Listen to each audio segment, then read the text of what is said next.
As nossas saudações às amigas, aos amigos aqui presentes e a todos que nos acompanham pela TV SEI. De onde será que surge a natureza humana? De onde surgem os impulsos dos nossos comportamentos? A forma de ser, a forma de agir para com a vida? Será que os filósofos, os pensadores, têm respostas aos tipos de comportamento que abrangem a criatura humana? É certo que de todos os tempos, alguns deles tentaram responder questões profundas a respeito da criatura humana. Tentaram verificar de onde surgiam as ideias, as formas, as coisas, para tentar de alguma forma trazer respostas às nossas indagações. Antes de Cristo, o filósofo Platão pensou num mundo de ideias. Esse mundo funcionaria como um campo onde haveriam, de certa maneira, todas as formas iniciais. Os projetos seria como o pensamento divino moldando cada coisa. Então, se hoje, para dar um exemplo, nós vemos animais passeando como gatos, identificamos em cada um desses gatos elementos em comum e ali dizemos que se trata de um animal, o gato. Mas por trás desse animal, segundo a concepção platônica, haveria uma ideia, um projeto inicial modelando as formas por consequência. Assim também, de certa maneira, seria a criatura humana. Haveria, por certo, um molde humano trazendo e dando um elemento comum a cada um de nós, que estaria inscrito no mundo das ideias. E Jostein Gaarder, no livro O Mundo de Sofia, diz que Platão acreditava numa realidade autônoma por trás do mundo dos sentidos. A esta realidade, ele deu o nome de mundo das ideias. Nele estão as imagens padrão, as imagens primordiais, eternas e imutáveis que encontramos na natureza. Então, de certa forma, já vemos na filosofia essa busca por respostas da criatura humana. E nós continuamos a questionar. Mas será que cada um dos nossos comportamentos tem um padrão específico? Será que para direcionar os esforços humanos teríamos também esses impulsos da natureza? É o que passou a estudar Carl Gustav Jung, quando trata dos chamados arquétipos. Ele percebeu em seus pacientes e também na literatura que havia determinados temas comuns da vida humana.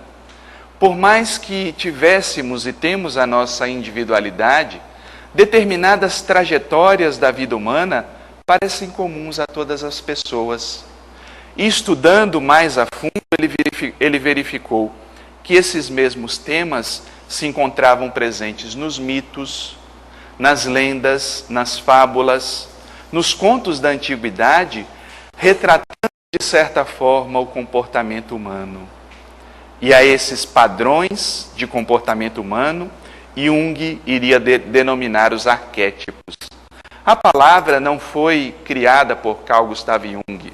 Ele a utilizou dos filósofos antigos também, mas ele desenvolveu a ideia a partir do comportamento psíquico.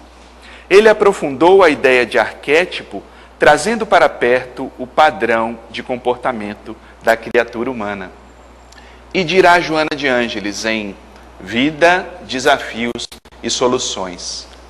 A palavra arquétipo se origina do grego arque, que significa o primeiro, e typon, que significa marca, cunho, modelo, sendo por isso mesmo as marcas ou modelos primordiais, iniciais, que constituem um arcabouço psicológico do indivíduo, facultando a identificação da criatura humana.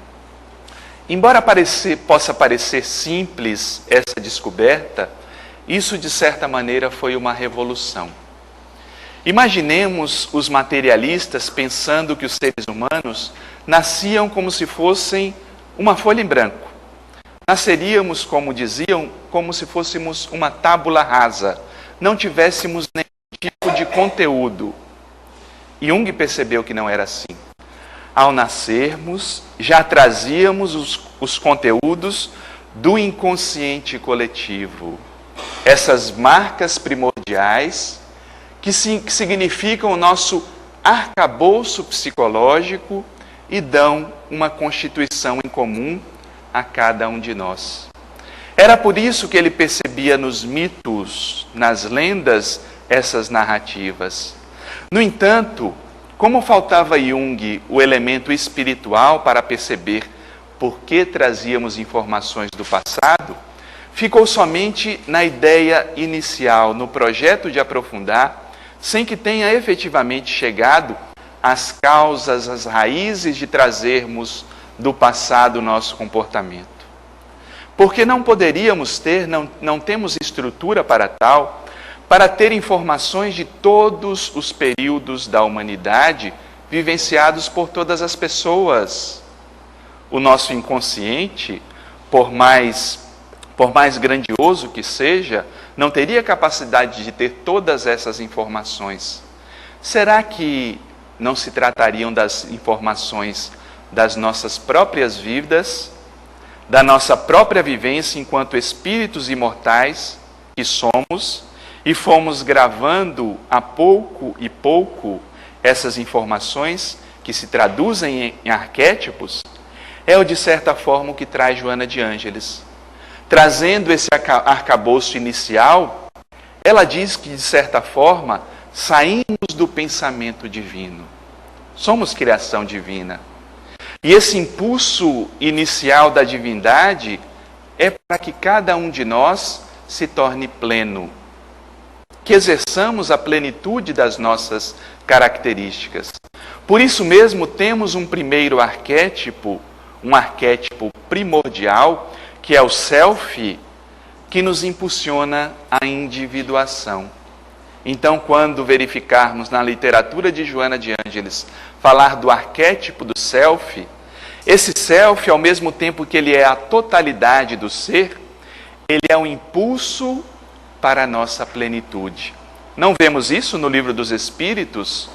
Nos tornarmos almas puras, espíritos perfeitos, caminhar para a plenitude é o impulso inicial do self, que vai cumprindo a cada etapa a sua jornada e arquivando no inconsciente forças que dão impulso para que a nossa jornada se efetive. Jung irá dizer que os arquétipos são padrões herdados de comportamento. Assim como a nossa função biológico-fisiológica obedece a um padrão, e aí ele está falando nesse primeiro momento de instinto, porque o instinto está ligado ao corpo, o arquétipo, dirá Jung, é uma ordem biológica do nosso funcionamento mental. Então não é igual ao instinto, porque o instinto é orgânico e o arquétipo é psíquico. Funciona como uma energia impulsionadora. O instinto funciona tal qual uma fatalidade nos primeiros níveis da nossa evolução. Os arquétipos são tendências. É uma prontidão para atuar em determinados temas da vida. Às vezes nós vemos em jornais, e nos chama a atenção, relatos de pessoas que acharam crianças abandonadas. Recentemente foi divulgado um caso desses, onde um rapaz achou uma criança deixada no lixo. Qual é o nosso primeiro impulso ao escutar essa história? O que nós sentimos quando ouvimos esses relatos? E se fôssemos nós que achássemos uma criança abandonada, o que nós faríamos? Normalmente as pessoas ficam muito sensibilizadas, querem imediatamente acolher aquela criança, dar guarida, dar alimento. E até mesmo muitas pessoas são tocadas e querem adotar essas crianças. É porque nesse instante entra em ação o arquétipo materno.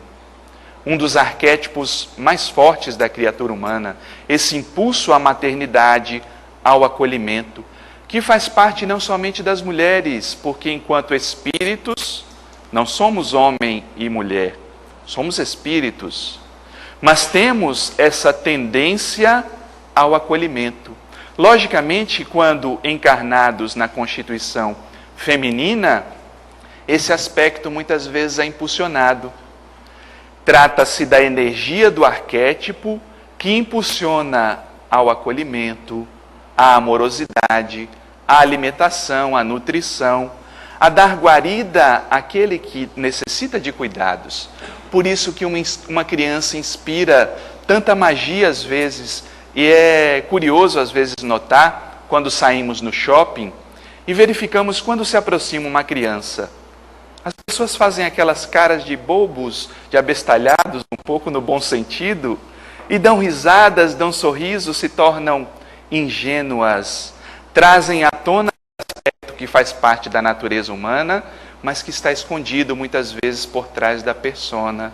E damos sorrisos, chamamos de meu benzinho, apertamos a bochecha da criança, muitas vezes motivados por esse impulso, que é um impulso de acolhimento da alma humana. E não nos damos conta que é a força do arquétipo nos impulsionando. Mas o arquétipo, ele não traz uma vivência específica para cada pessoa. Ele traz uma tendência.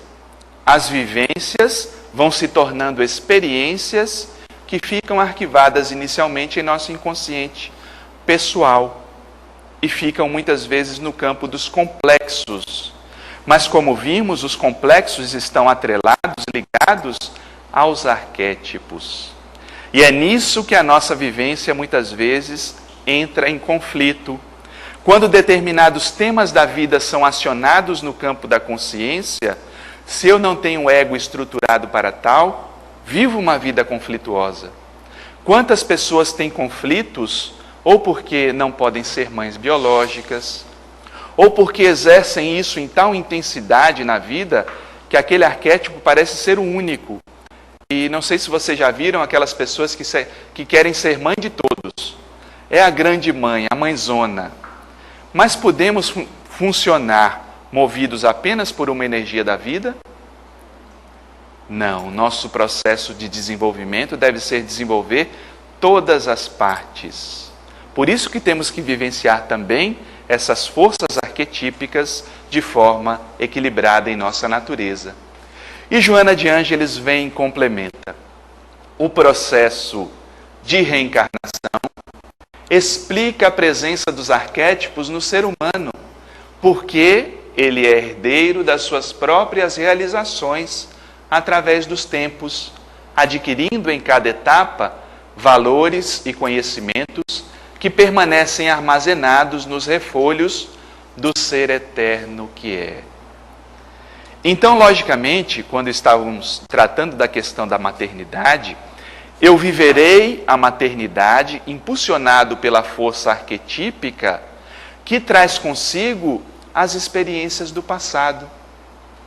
Traz consigo as minhas próprias experiências espirituais vivenciadas nesse campo. Por isso que nós podemos nos conhecer e devemos impulsionar o autoconhecimento a partir desse processo. Como eu vivencio essas forças arquetípicas iniciais? Como eu vivencio a força da paternidade, da maternidade? Como lido com o meu processo de individuação, com a minha jornada heróica, a jornada na qual devo proceder à busca da minha própria identidade? Ou seja, como as forças arquetípicas encontram o campo da consciência, preparado ou despreparado para a jornada. Eu vivo conflitos nesse eixo entre o self, que é a totalidade, e o ego, que é o campo da consciência, ou as forças da minha própria natureza espiritual fluem de maneira tranquila, de maneira serena. É a partir dos conflitos que nós podemos verificar aonde esses impulsos vão encontrando resistência e trabalhar nessa resistência para perceber que isso faz parte da minha própria bagagem. Isso Jung não conseguia perceber porque ele não tinha consigo a percepção da reencarnação, que esclarece porque determinados temas da vida vão ficando mais densos, vão ficando mais complexos por conta de não termos liberado no passado, por conta de não termos entrado em sintonia com o equilíbrio no passado, e a nossa vida chama a atenção para determinados temas. E é interessante como a própria questão arquetípica vai sendo trabalhada nos contos infantis. Hoje eu estava olhando alguns desses contos e percebi elementos incomuns em alguns deles. Por exemplo, se trouxermos à tona a história da Branca de Neve, da Cinderela, da Gata Borralheira e de alguns desses contos, como verificamos ali o tema da jornada feminina, onde aparece a madrasta má, onde aparece a bruxa, onde aparece o sono. Você vê que Branca de Neve e também a outra, que agora não me recordo, se me recordarem, por favor, tragam a Bela Adormecida. Muito bem. A Branca de Neve e a Bela Adormecida passam por esse processo como se fosse a consciência de sono e são despertas pelo beijo do príncipe. Olha que coisa mais romântica, profunda. E hoje as mulheres saem atrás do príncipe encantado e dizem que só encontram sapos. Como disse uma amiga minha, uma conhecida, ela disse, olha, eu acho que esses arquétipos estão ao contrário. Porque antes, a princesa, ela beijava o sapo e ele virava príncipe. Hoje a gente beija o príncipe e daqui a uns momentos ele vira sapo. E o pior é que nós nos casamos com o sapo, ficamos com o sapo a vida inteira. E eu chamava a atenção, depois de sorrir, lógico, falava, talvez não sejam os arquétipos que estejam ao contrário. É porque nós não costumamos elaborar os nossos sapos, as nossas dificuldades, os nossos conflitos, e queremos uma coisa pronta. Queremos um outro mágico que surja e resolva toda a situação da nossa vida. Mas como o outro mágico não aparece num passe de mágicas, cada um tem que cumprir a sua própria jornada. Cada um tem que sair do estado de sono. Olha a Bela Adormecida e a Branca de Neve em sono. Cada um tem que ser desperto.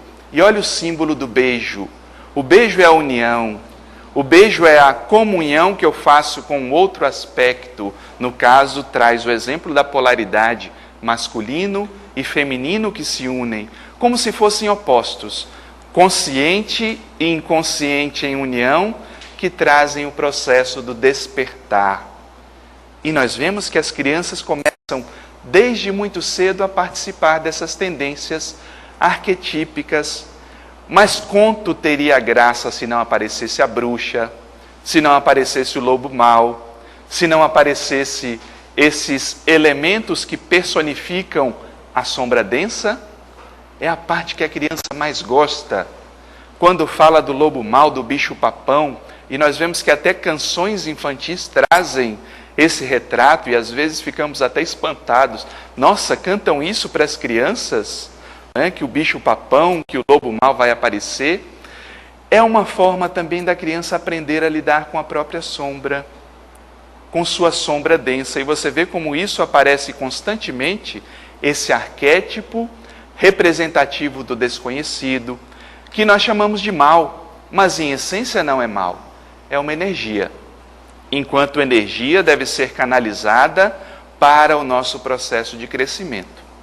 A distorção na consciência é que transforma as coisas em má. Eu vivenciar uma questão de forma destrutiva é que essa questão passa a ser sombria. Não a sua energia em si mesma, mas é a força da consciência que não se encontra ainda devidamente estruturada para lidar com essas tendências arquetípicas. E foi sendo escrita no self, através da longa jornada molecular, guiada pelo psiquismo superior, nela existente, em forma de princípio espiritual, toda a trajetória a percorrer, com infinitas possibilidades de crescimento e transcendência. E quando Joana traz esse conceito, ela fala um pouco dessa centelha divina em nós que nos impulsiona à autodescoberta. E isso vai sendo esculpido no self, como se nesse ser bruto que somos existisse uma força que traz também o próprio divino a ser desenvolvido. Certa feita, um estudioso, depois de se maravilhar com uma escultura de Michelangelo, chegou a ele e perguntou, depois de ver a obra Davi e ficar abismado com a beleza de Davi, ele perguntou, mas como é que você conseguiu fazer isso? Como é que você conseguiu transformar essa pedra bruta nessa beleza de arte? E Michelangelo olhou para ele e disse, mas engraçado, é porque quando eu olhei para a pedra, eu vi que ali já existia Davi. Só fiz tirar os excessos. De certa forma, é o que acontece em nossa natureza. Existe também a força e a beleza de um Davi, de uma escultura belíssima, mas porque muitas vezes nos negamos ao trabalho de tirar da pedra bruta esses excessos que fazem parte da nossa natureza, achamos que talvez a obra não seja tão bela assim, talvez a minha natureza não seja efetivamente divina, e não reconhecemos esse arquétipo divino em nós. Um dos nomes que Jung vai chamar o self, que é o arquétipo da totalidade, ele chama de imago Dei, a palavra que quer dizer uma imagem de Deus. Nós temos uma imagem divina, uma imagem de Deus dentro de nós. E de certa forma, de uma forma simbólica, a própria Bíblia traz isso. Somos o reflexo de Deus, da imagem de Deus, criados à sua semelhança. É certo que não somos o Deus em sua totalidade, isso seria impossível, mas temos um Deus interno que nos impulsiona também a essa perfeição relativa. E esse impulso é direcionado através do self, que em toda a sua jornada vai esculpindo, trabalhando esses caracteres para trazer à tona também a beleza da obra que nós somos. Muitas vezes, esses arquétipos surgem nos sonhos como imagens pré-existentes, liberando-se do inconsciente. No entanto, nem todos os símbolos são procedentes dos arquétipos, porque podem ter origem na própria energia do indivíduo, nas suas atuais fixações, conflitos. O arquétipo, ele traz a tendência. E muitas vezes nos sonhos aparecem conteúdos e as chamadas imagens arquetípicas. Mas nem todas as imagens que aparecem nos sonhos representam esses arquétipos, como é muito natural. Às vezes vamos dormir com uma preocupação imensa em determinados temas da vida humana. E isso permeia também o nosso estado onírico. Os sonhos trazem à tona conteúdos do nosso inconsciente pessoal, conteúdos que estão muito próximos ao campo da consciência e algumas vezes também conteúdos arquetípicos. Se a minha vida é uma imensa preocupação, se eu ando numa carga de ansiedade tremenda, se eu não lido de forma saudável com os desejos, com os impulsos, e canalizo de forma puramente instintiva, é natural que esses elementos permeiem predominantemente os meus sonhos. Mas à medida que eu entro em contato com forças profundas da minha natureza, certos elementos arquetípicos vão sendo liberados. E eu posso trabalhar esses temas também. Então é comum, no consultório terapêutico, verificarmos sonhos mitológicos.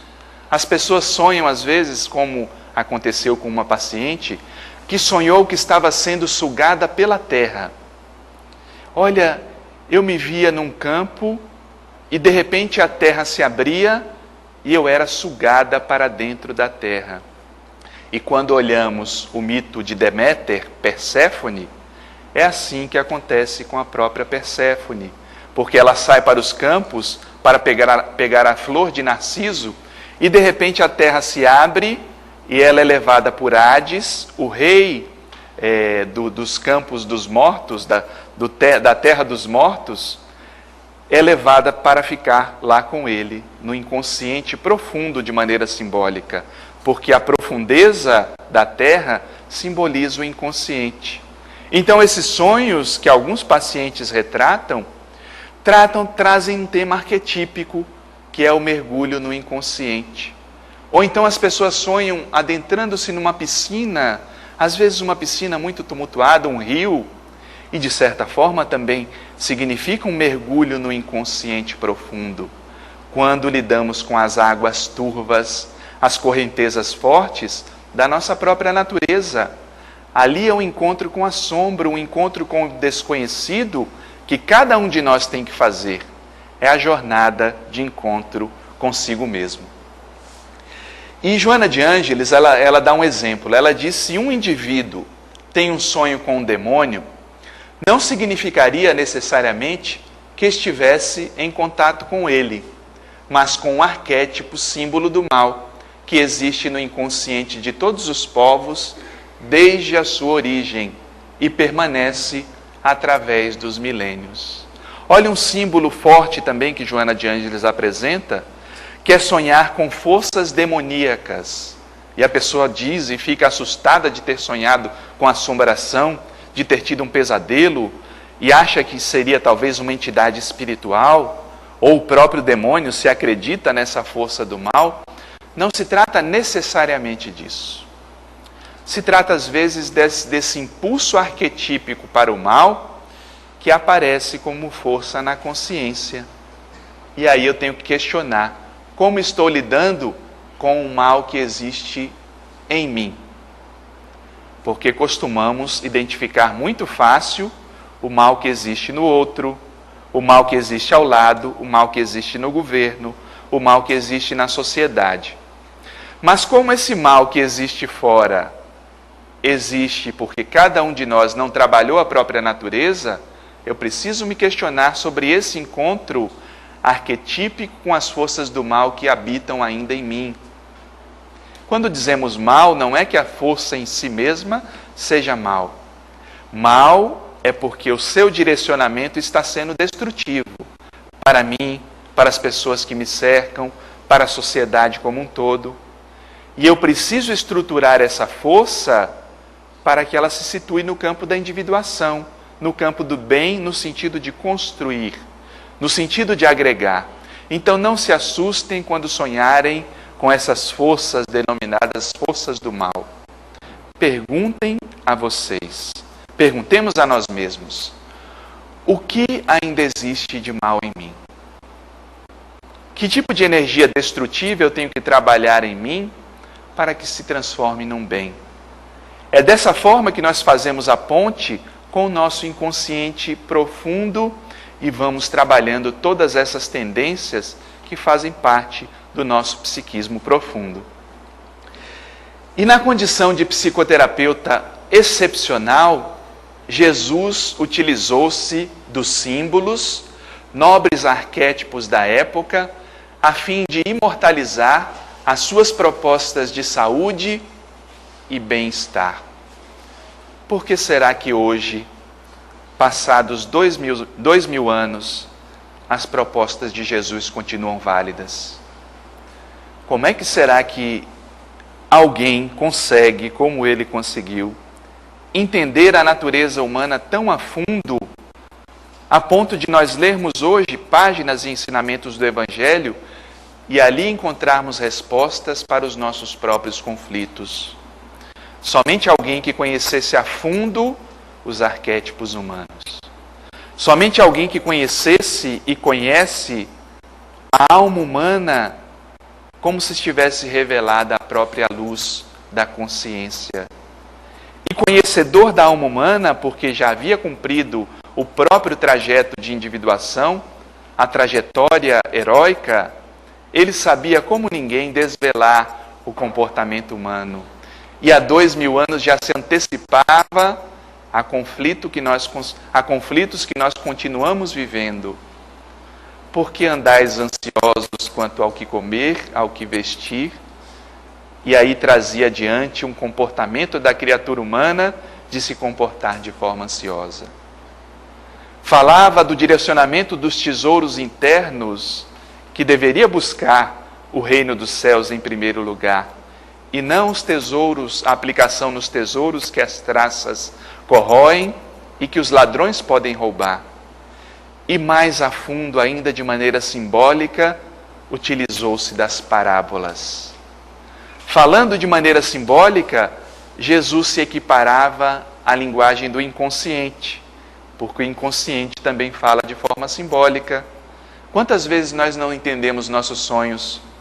Meu Deus, o que será que esse sonho quis dizer? Como chegam às vezes os pacientes no consultório. Hoje eu sonhei, mas meu sonho não tem nem pé nem cabeça. E eu gosto desses. Esses que são bons. Porque aí a gente tenta buscar onde é que está o pé, onde é que está a cabeça. E mesmo não entendendo por completo, porque é difícil esgotar a força de um símbolo, à medida que nós direcionamos um olhar atento, o ego vai se apercebendo de determinadas questões que o auxiliam na jornada. O simples fato, às vezes, de lembrar de um sonho pode me fazer prestar atenção qual é o padrão arquetípico que eu estou repetindo, que está vindo para próximo da consciência e eu não estou me dando conta, mesmo que não perceba o sonho por completo. Qual é a mensagem, de uma forma geral, que esse sonho quer me trazer? E se estivermos atentos, vamos percebendo determinados temas, muitas vezes repetidos. O inconsciente quer chamar a atenção, o self quer chamar a atenção, mas precisamos estar atentos, vigiar, já dizia Jesus. Vigiar é perceber o que acontece nesse campo da consciência, para que entre cada vez mais em sintonia com o inconsciente. Na parábola do filho pródigo, os arquétipos do bem e do mal, da sombra densa e suave, do ego e do self, conflitam-se, enfrentando-se. Jesus, ao narrar a parábola que ficou conhecida como a parábola do filho pródigo, não falava somente da ingratidão dos filhos que abandonam os pais, mas falava de uma jornada necessária a cada um de nós, que é conquistar a nossa própria essência.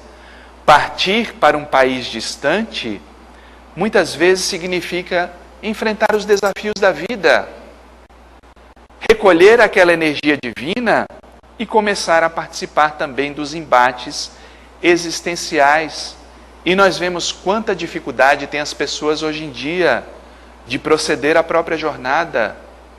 Quantos filhos que não conseguem sair de casa porque estão presos nessa jornada arquetípica. E vão passando o tempo, muitas vezes encontram desculpas. É porque eu tenho que cuidar do meu pai, tenho que cuidar da minha mãe. Mas vem cá, você não tem que cumprir também a sua tarefa? Isso não significa abandonar o pai ou a mãe no sentido de amá-los menos, mas de fazer a tarefa que a cada um cumpre, que é sair da dependência, que se torna algo doentio, e construir a própria autonomia. E hoje nós vemos como isso é necessário. Eu atendo jovens e percebo a dificuldade, às vezes, deles perceberem o momento de empreender essa jornada, de utilizarem os próprios recursos. E vejo também quantos pais e mães têm dificuldade de libertar seus filhos. E aí ficam presos como se fosse uma simbiose emocional e psíquica, que nós chamamos de amor, chamamos de cuidado, mas que na maioria das vezes se tratam de conflitos, dificuldades íntimas de lidar com essa jornada heróica, de partir para um país distante. Porque todos nós temos que partir. Não é mudar de país, sair do Brasil e morar em outro lugar, mas sair daquele conteúdo do coletivo, e muitas vezes a família funciona como esse coletivo que aprisiona, para criar e entrar em contato com a minha individualidade, com a minha identidade, o que é diferente de ser individualista. Não falamos de egoísmo, falamos de altruísmo no sentido mais pleno. Falamos de busca da identidade profunda para que eu possa ser eu mesmo, com os meus valores, com as minhas questões, com a minha identidade profunda que proporciona participar dessa jornada de uma forma saudável. A viagem para longe, prossegue Joana de Ângeles, é uma busca arquetípica do heroísmo, de conquista do desconhecido, de infinito.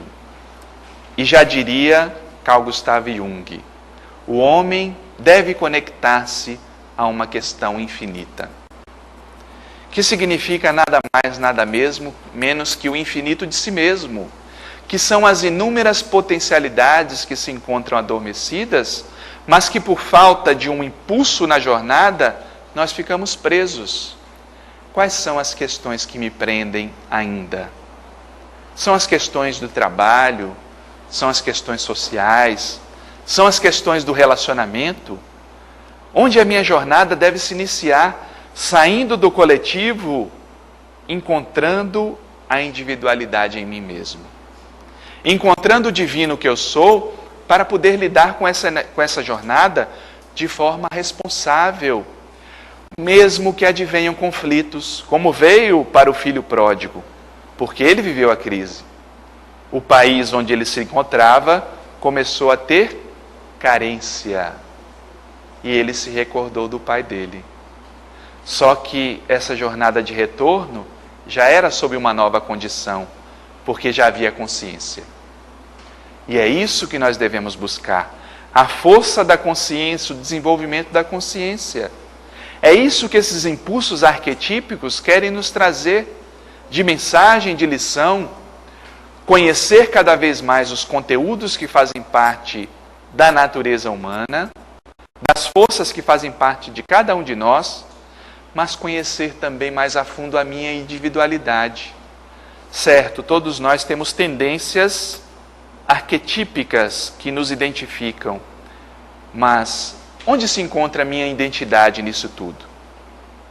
Eu tenho que desenvolver o arquétipo da maternidade, da paternidade, mas isso significa simplesmente ser pai ou mãe biológico? Eu tenho que desenvolver o arquétipo do herói em mim, mas a minha jornada vai ser igual à jornada de outra pessoa? Cada um tem as suas próprias experiências. Cada um, através das encarnações, vai trazendo no arcabouço psicológico essa herança que deve ser trabalhada, que deve ser sintonizada, que deve ser harmonizada em si mesmo.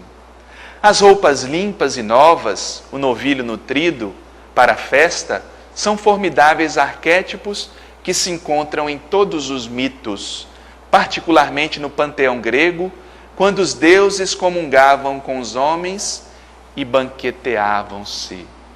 Olha a sabedoria de Jesus ao propor esses arquétipos, trazendo conteúdos conhecidos, como esse banquete dos deuses. No mito de Prometeu encontramos também os deuses se banqueteando com os humanos, escolhendo as partes do alimento às quais iriam se servir. E esse encontro entre os deuses e o homem não significa o politeísmo, a existência de muitos deuses, mas que em nosso próprio inconsciente, na condição de arquétipo, encontramos essas tendências. Esses arquétipos desejam sintonizar-se com o campo da consciência. E no final dessa parábola, o pai promove o quê? O encontro entre o filho que ficou, que pode simbolizar de alguma forma a sombra, aquele que não faz a jornada, aquela parte nossa esquecida, não vivida, reprimida, e o filho que prosseguiu a jornada, que foi ao país distante e que tem que se encontrar com seu irmão. E o pai simbolizaria esse todo, a força arquetípica primordial, o self. De que forma lidamos com os nossos impulsos? De que forma lidamos com as nossas tendências arquetípicas? Quando vivemos determinados temas comuns da vida, de que forma eles nos influenciam? Vivenciando isso, poderemos nos encontrar um pouco mais a fundo com os chamados arquétipos, que são tendências. É difícil às vezes compreendermos a totalidade do alcance psicológico do arquétipo, porque só vemos os arquétipos através dos símbolos. Não vemos o arquétipo impresso em totalidade, vemos parte. Mas quando formos juntando as partes, como um grande espelho que se quebra, aos poucos vamos juntando a nossa própria natureza e lidando com esse tema, tão trabalhado na filosofia e que Platão já chamava a atenção através do mundo das ideias, onde trazia a concepção original. E esse arquétipo, primeira marca, temos que trazer à tona que o primeiro arquétipo é o arquétipo divino em nós, o Self. E quando conseguirmos sintonizar a nossa natureza, a nossa consciência, a esse arquétipo divino, estaremos empreendendo a nossa jornada heróica que nos impulsiona ao autoencontro, ao encontro de si mesmo. Então hoje ficamos por aqui nas nossas reflexões, aguardando até o nosso próximo encontro.